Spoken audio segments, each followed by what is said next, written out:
Hi, and welcome to the first lecture video of Math 22, a course on trigonometry and analytic geometry. We're going to start out with Chapter 1, which is a review of algebra and geometry. And the way that this video and all future lecture videos are going to work is I'll be working through these pre-made note packets. You'll receive a hard copy of this from me in class. You could also find a PDF in the week 1 module for chapter 1. And what I'll do is I'll be working through this using this OneNote app, and you'll work through along with me. You're going to treat this exactly as you would a lecture that would happen in real time in a classroom setting. You'll want to take notes and work with me through these problems and through these definitions as I work through them. Feel free to pause the video, feel free to rewind. I would discourage against fast forwarding unless, some students of mine like to watch the lecture videos, pause, maybe work ahead, try out problems on their own, and then maybe skip ahead and see if you agree with me on the solution. It really is up to you how you're going to use these lecture videos, but do not skip them. Your success in the class totally rests on your commitment to watching these videos, working through the notes along with me, taking notes. I will be checking in on your progress on these notes. Okay, with all that said, let's get into section 1.1 on parallel and perpendicular lines. So really this whole first chapter is going to be a lot of review. So I will be working pretty quickly. Some of it might be kind of boring. Bear with me if that's the case. Some of it maybe you haven't seen in a long time and you actually are going to have to take a little time to review. If you have questions or struggles, please check in with me. You can ask questions via Canvas inbox, you can email me, and we'll talk about all this stuff in class as well. So there should be plenty of opportunities to get your questions answered. Just be sure to use those opportunities. Okay, well, let's jump in. We're going to start with some very basic definitions from geometry. Let's start with points, lines, and segments. So first off, a point has position only. It has no length, width, or thickness. We'll represent this using I'll call it a dot, right? It'll just look like that. Okay. Next up, we have a line. And this is a basic geometric object which has length but no width or thickness. And when I say line, in this class, it means straight line. If we have a curvy line, something like that, I'll usually refer to that as a curve. Okay? A line is represented in writing using the capital letters of any 2 points on the line. So 2 points define a line, so I'll draw one here. Let's say this is the point A and this is the point B, and we'll have a line that connects them.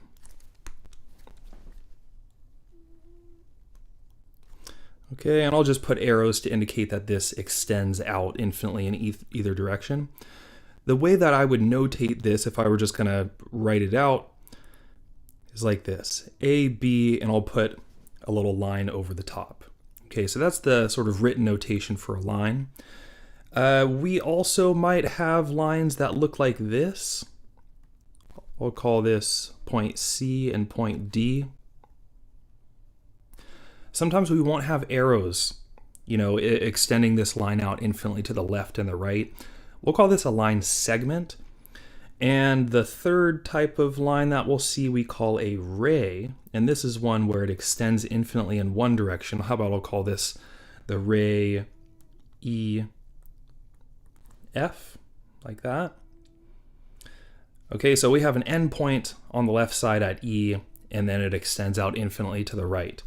Sometimes we'll write this like this, E, F, and then we'll draw a line over the top with a little arrow indicating that it's a ray.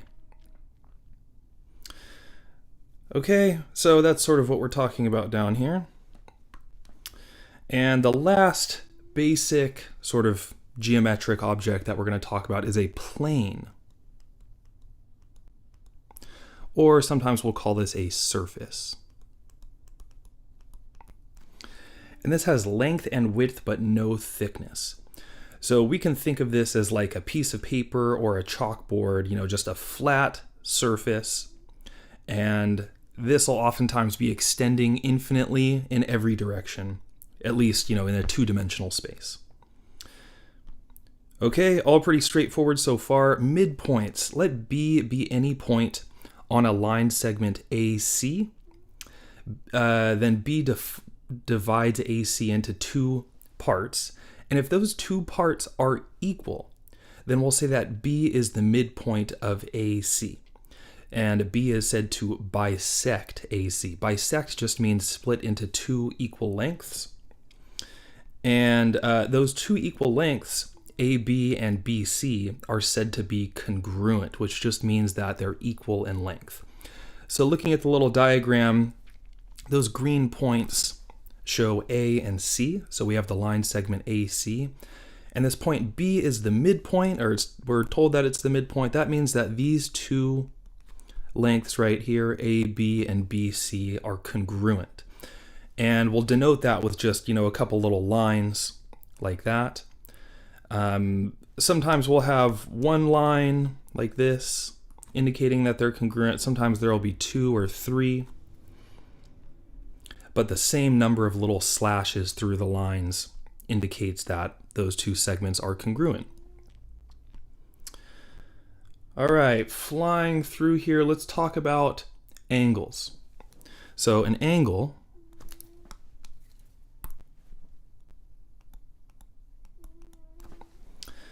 is the figure formed by two rays with a shared endpoint. The rays are called the sides of the angle, and the endpoint is called the vertex. All right, so I'll draw a little angle here. And these are, again, straight lines. It's kind of hard to draw straight lines on this OneNote program, so you might see a little squiggle, but that's just, that is involuntary. We'll assume these are straight lines. And check it out. I'm going to sort of mark these 3 points here. I'll mark A, B, and C. Okay, and this point B right here is the vertex. So that point there is the vertex. Okay, a lot of you, if not all of you, are just coming out of college algebra. We deal with a lot of parabolas, graphs of quadratic functions. And remember how if we have a parabola, this point down here at the bottom or the top, depending on the leading coefficient, we call that the vertex, right? So same kind of thing here. Okay, that's the vertex, and the way that I'll write, if I want just notation for writing out, denoting this angle, I'll denote it like this, using this little angle symbol, okay? So I'll just denote it like this, angle A, B, C, like that. Okay, notice that the vertex is in the middle. This is very common notation. This is good notation, just indicating that A and C are on the sides and B is where those two rays meet. The size of the angle depends on how far one side of the angle must be rotated around the vertex to meet the other side. The unit of measure for angles is degrees. So now we're talking about this measure right here that I'm marking in this purple ink. Okay, we're going to measure that distance in degrees. An angle with a measure between 0 and 90 degrees is called an acute angle. Okay, so these are like little angles. Okay, the little angles are the cute ones. That's why we call them acute angles. I don't know if that's true, but that's how I remember it. An angle with a measure of exactly 90 degrees is called a right angle. But I bet you knew that. An angle with measure between 90 and 180 is called obtuse. Okay, and those are sort of the wide angles, like something like that. Actually, that looks sort of right. Let me make it a little wider.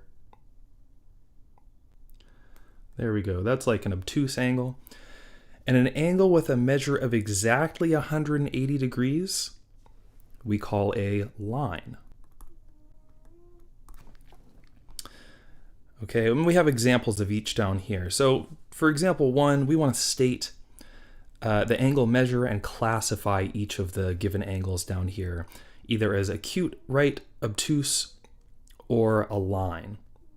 Okay, I guess I wrote straight angle here. I usually say line. Okay, let's talk about angle M. So that is this angle right here.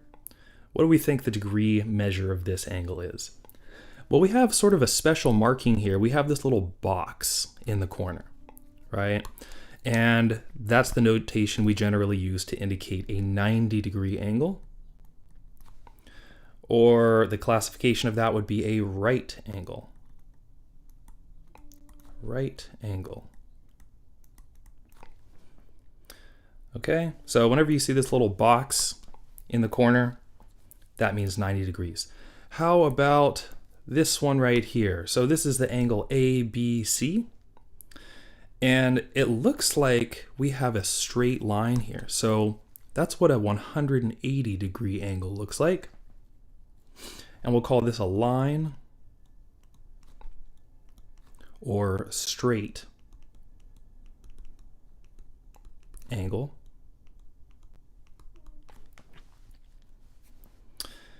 Okay, how about angle P?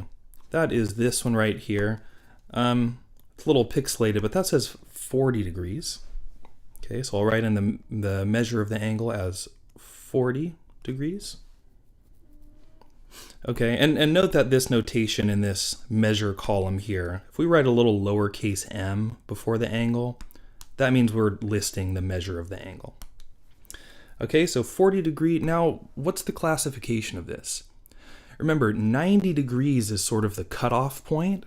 Like if it's between 0 and 90, it's acute. If it's above 90, it's obtuse. So since we are at 40 degrees, that is below 90. This is an acute angle.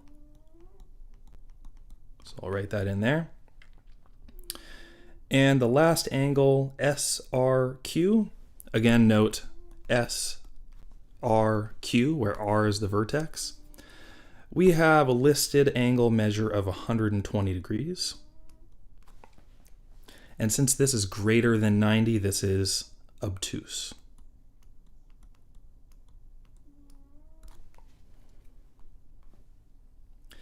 Okay, very basic, just sort of making sure we're on the same page about angle measures. So if I start talking about obtuse or acute, or we understand what that means.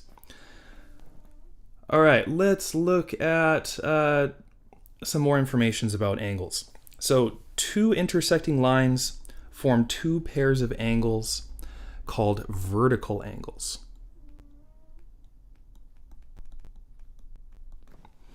Okay, and vertical angles, that's like what we have in the picture down here below. So we're not talking about two rays, we're talking about two lines.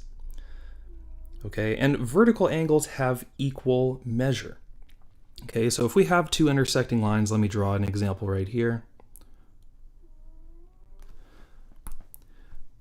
The vertical angles are going to be opposite from one another, so on opposite sides of that intersection point.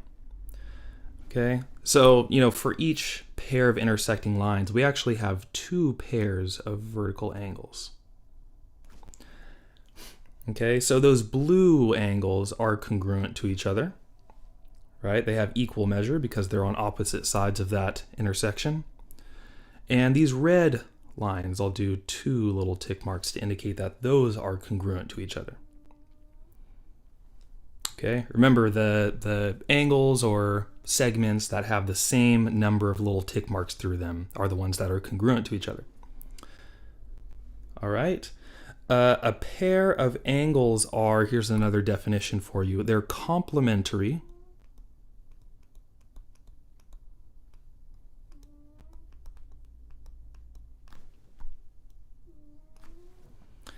if the sum of their angle measures is 90 degrees. So if you put the two angles together and they make 90, they're complementary. And a pair of angles are supplementary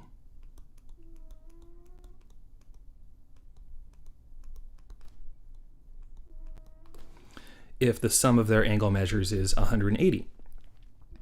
Two lines that intersect to form a right angle are called perpendicular lines.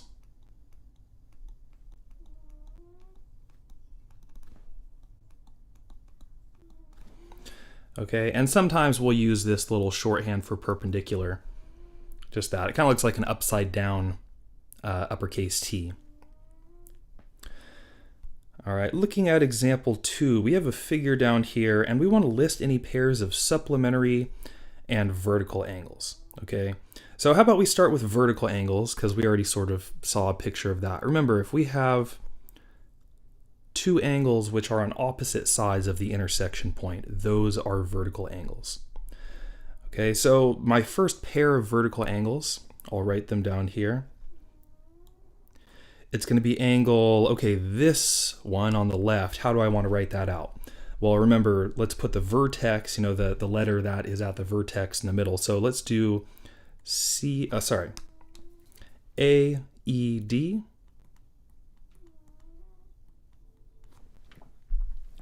Okay, if you can't see this, this is A, this is E, and this is D.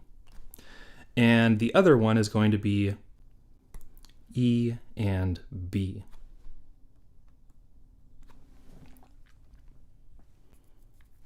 Okay, so I am going to just write out a congruent statement here. I'll say that AED is congruent to this angle, and I'll write it out BEC, like that. Okay, this symbol right here, the equal sign with the little squiggly over the top, this means that these two are congruent. It's kind of the same thing as an equal sign, except we use congruence in geometric figures. Okay, so typically we'll use this to show that two angles or two line segments or eventually two triangles are congruent. Okay, so that's our first pair of vertical angles. What is the next one? Well, I'm also seeing that we have this angle here and this angle here. That's another pair of vertical angles. So let's write that one out. This is going to be the angle AEC, and that will be congruent to angle, okay, on the other side, how about BED?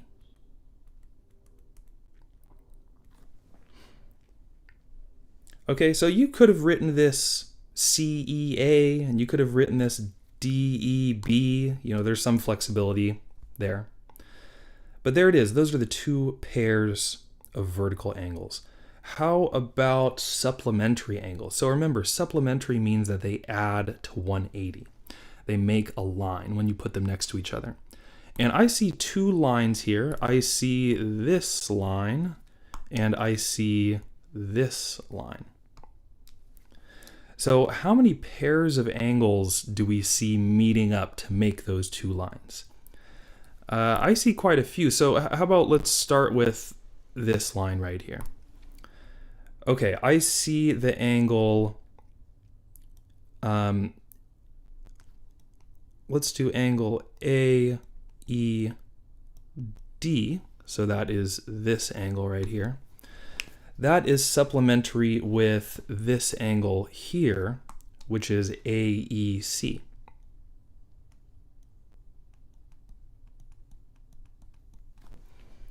Okay, so I just put a little, you know, and sign there because these aren't equal to each other. They just add up to 180. Okay, what else do we have? I think we also, with that same line, we could look on this side. We have this angle, which I could denote DEB, and we have this angle BEC.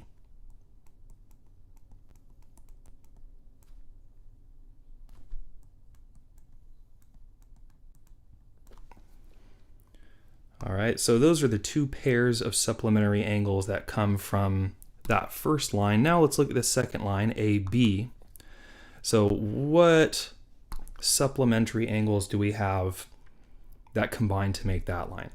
Well, I have angle AEC and angle CEB.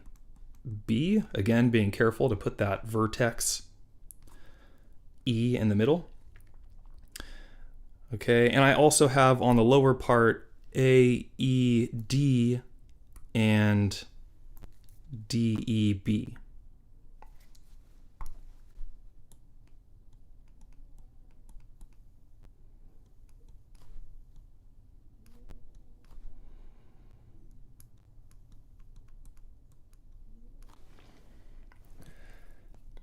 Okay, and just kind of scanning over what I just wrote, make sure I didn't make any mistakes. I am prone to mistakes. You will learn that about me eventually in this class. But I think that all looks good. So there it is. There are all the supplementary angles and vertical angles. All right, let's keep moving. Let's talk about parallel lines. Lines which lie on the same plane and have no points in common are parallel lines. Like that. Okay, so the way that we define parallel lines in a very general geometric kind of abstract sense is they're just two lines that don't intersect ever. Okay, if two different lines lying on the same plane are not parallel, then they have a single point in common and they are called intersecting lines.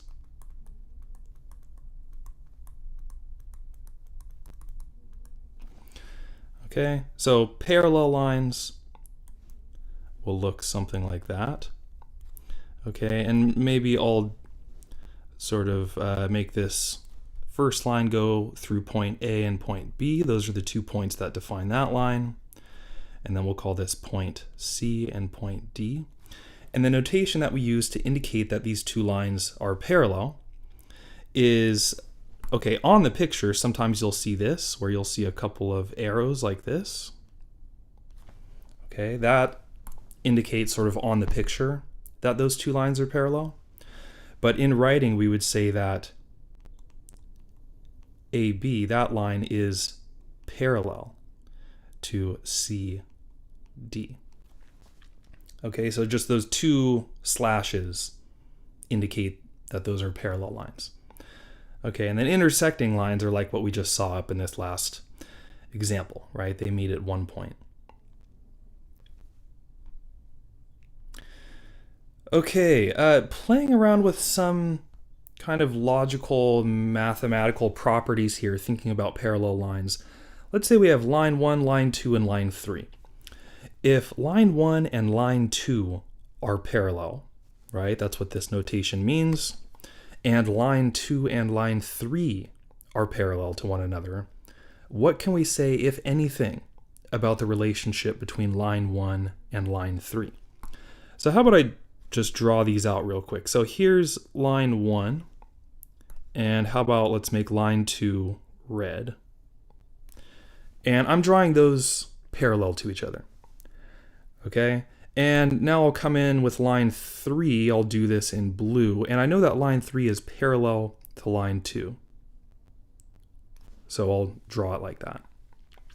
Okay, so there's line 3,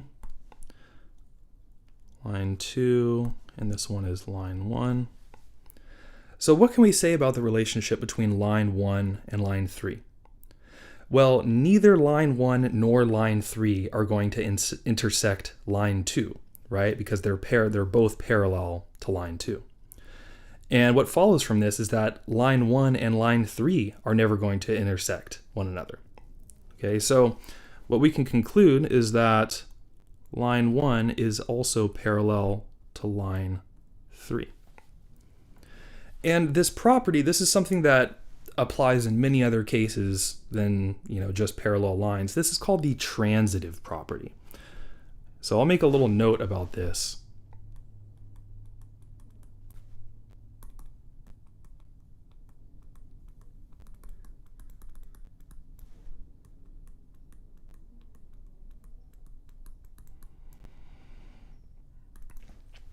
Okay, and there are a few different versions of the transitive property. The most basic one is the transitive property of equality, and what that says is if A is equal to B and B is equal to C, then A is equal to C. Okay, so if two different values are equal to the same value, then they must be equal to one another. All right, intuitively makes a lot of sense. And yeah, notice that this example or this little concept check really is just an application of the transitive property to parallel lines. Okay, let's try another little concept check here. If line 1 is parallel to line 2 and line 2 and line 3 are intersecting, what can we say about the relationship between line 1 and line 3?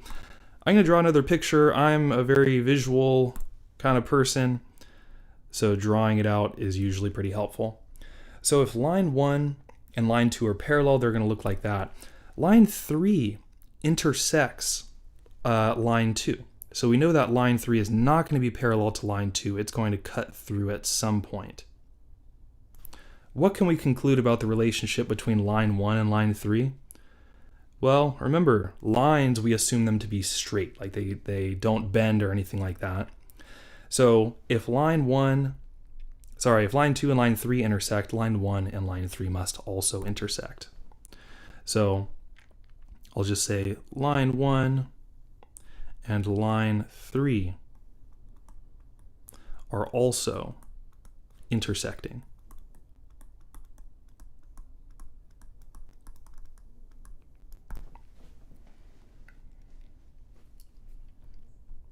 Okay, so just some little exploration of these basic mathematical principles. And that leads us into this next definition of a line that passes through two lines that are on the same plane at two distinct points. This is called a transversal.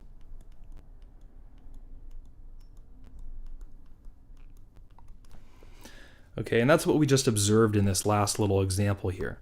Line 3 was a transversal because it intersected both lines 1 and line 2 at two distinct points. Okay, so if we intersect a pair of parallel lines with a third line, which we'll call a transversal, we form these 8 angles, and there are some interesting properties that come out of this. Okay, so this is a special type of situation of a transversal intersecting because these two lines are assumed to be parallel. Okay, and we get all these pairs of angles. So certain types of angles we know about, like I know that these are vertical angles right here. We have another pair of vertical angles here, right? We've got some supplementary angles, right? That angle and this angle are supplementary. Okay, but there are some other angles that pop out when we have a transversal. The first type we'll call corresponding angles. And corresponding angles are going to be angles that have kind of the same position relative to the intersection points. So an example of a pair of corresponding angles would be angles 1 and 5. Okay, so I'll write down here examples would be like angle 1 and angle 5. Notice that relative to these intersection points right here and right here, 1 and 5 are in the same sort of position, right? So that's why we say that they're corresponding. And a nice property is that they're actually congruent to each other. So the property is that corresponding angles are congruent. So angle 1 is congruent to angle 5. Okay, that's one type. The next is alternate interior angles. So we use words like alternate and same side and interior and exterior to sort of describe relationships between angles in this type of picture here. Alternate means that they're on opposite sides of the transversal. Interior means that they're on the inside, in between the two parallel lines. So alternate interior, an example would be like angles 4 and 5. Notice that they are alternate, they're on opposite sides of this transversal, but they're interior to these two parallel lines. Okay, so I'll say for the example, how about angle 4 and angle 5? And take a guess. What do you think the relationship is between alternate interior angles? Turns out they are also congruent. So angle 4 is congruent to angle 5 in this case. Okay. Notice that we also could have sort of deduced this by reasoning, because we know that angle 1 and angle 5 are congruent to each other. And angle 4 is congruent to angle 1 because they are vertical angles, right? So this is totally a transitive property thing, right? You know, since angle 1 is congruent to angle 5, and angle 1 is congruent to angle 4. You don't have to write this down. This is kind of extracurricular. By the transitive property, we can say that angle 5 is congruent to angle 4. Okay, so this is sort of the proof, I guess. We could give a little proof for this, that alternate interior angles are congruent to each other. Okay, how about alternate exterior angles? Again, looking back to the picture. So alternate, they're on opposite sides of the transversal. Exterior, they are on the outside of these two parallel lines. So how about 2 and 7? Let's take these as our example. So these are on alternate sides of the transversal and they're exterior to the parallel lines. So yeah, angle 2 and angle 7 will fall into this category of alternate exterior, and they are congruent.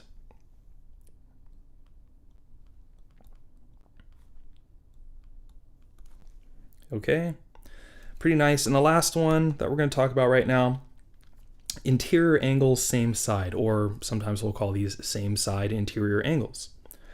The pair that we'll look at, how about 3 and 5? So they're interior, right? They're on the inside of the parallel lines, and same side. They are on the same side of the transversal. So angle 3 and angle 5. Now, do these look, just looking at the picture here, do these look like they're congruent? No, they don't. What is the relationship between these? Well, we could sort of use reasoning, like if we're focusing on angle 3 and angle 5, well, angle 3 is a vertical angle with angle 2, right? So these are congruent. And angle 5 and angle 1 are congruent because they are corresponding angles. So what's the relationship between angle 1 and angle 2? Well, notice that they both form a straight line, meaning they're supplementary. Okay, so if angle 1 and angle 2 are supplementary, we could sort of reason that angle 3 and angle 5 are supplementary. So I'll say angle 3 plus angle 5 is equal to 180 degrees. In other words, they're supplementary. Okay, and you know, there's also the same relationship between what we would call same side exterior angles, like angle 1 and angle 7, right? So they're on the same side, but they're exterior. Same thing, those are going to be supplementary.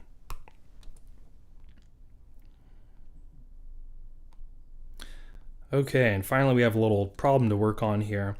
We're going to assume for example 3, we're at the top of page 5. Assume that line 1 and line 2 are parallel. So I'll just mark that here. These two are parallel to each other. The measure of angle A is 54 degrees. So that's given to us right there. And the measure of angle B is 70 degrees. And we're going to be asked to find the measure of some of these angles. So starting with angle 10, let me find angle 10. That is right here. Based on everything we were just talking about, what do we think the measure of angle 10 is? Well, notice that these two lines are intersecting at this point right here. And that angle A and angle 10 are on opposite sides of that intersection, so they are vertical angles. So that tells me that the measure of angle 10 is equal to the measure of angle A, which is 54 degrees. Okay, so I'll put a little box around that.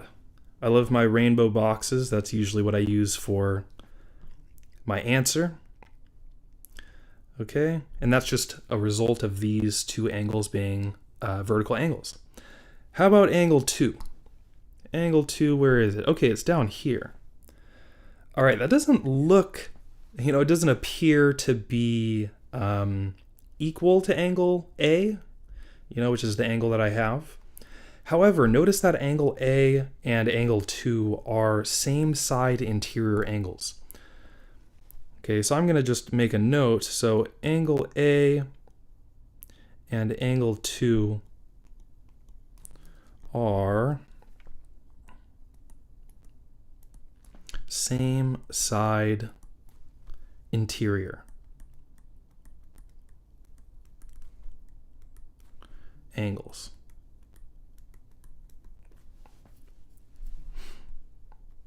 So angle A plus angle 2 should be equal to 180 degrees. All right, and I know what angle A is. It's 54 degrees. So I'm just going to substitute in for angle A 54 degrees.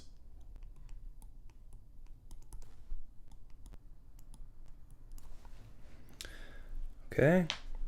And now what I have is one variable and one equation, so I can solve for angle 2 by just subtracting 54 degrees from both sides. So I'll do minus 54 degrees, minus 54 degrees. And then I get that angle 2 is equal to, 180 minus 54, that'll give me 126 degrees. And that's my answer. Maybe I'll just write it over here. So measure of angle 2 is equal to 126 degrees, and I'll box that up. Always box your answers. It makes it a lot easier for me to grade your work, whether it's on homework or a quiz or a test or whatever. You want your work to be easy to read because that makes a happier grader. And you definitely want your grader to be happy.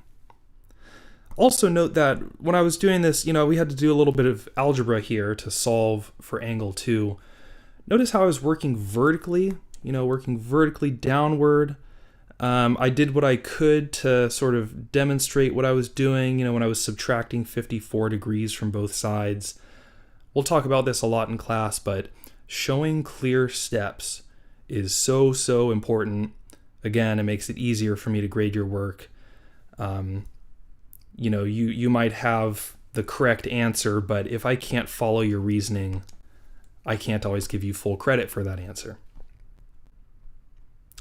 Let's talk about measure of angle 9. Okay, and angle 9, let's find it in the picture. Here it is up here. Okay, it's a little less obvious, this one. What is angle 9 going to be? Well, I haven't used this angle B over here that I have as 70 degrees. And notice that angle B and angle 8 are corresponding angles. So I know that I wasn't asked for angle 8, but I think I'm going to need angle 8 to find angle 9. Because if I know that angle 8 is 70 degrees, I know that A is 54 degrees. Notice that these three angles form a line.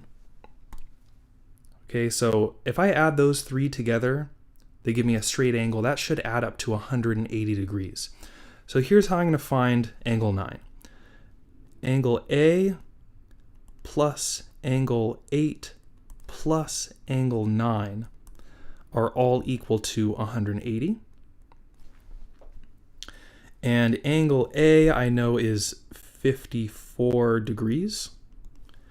Angle 8, because it is corresponding with angle B, I know that it's 70 degrees. And that just leaves the measure of angle 9 to be solved for. I have all those other values. So again, we have one equation with one unknown. We can solve this. So I'll simplify. Maybe I'll add these two together. 54 plus 70 gives me 124 degrees.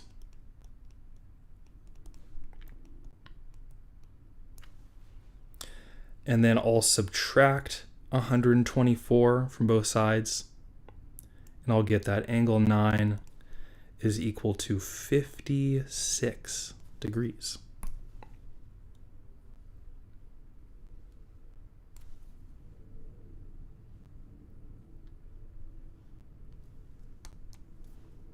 Okay, so I got angle 9, that's 56. And the last one is angle 12. Let's find angle 12 in the picture. That is right here. And hey, good news, I just found angle 9. It appears that angle 9 and angle 12 are vertical angles, meaning that they are going to be congruent. Okay, so for this last part, I'll say since angle 9 and angle 12 are congruent,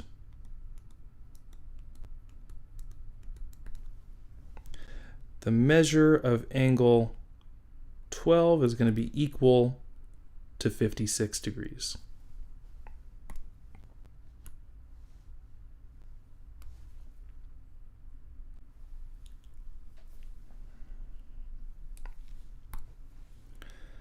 Okay, so just, applying these properties about parallel lines and congruence and being supplementary and all that stuff, and using some algebra that we know from our mathematical past, we're able to solve for all of these angles.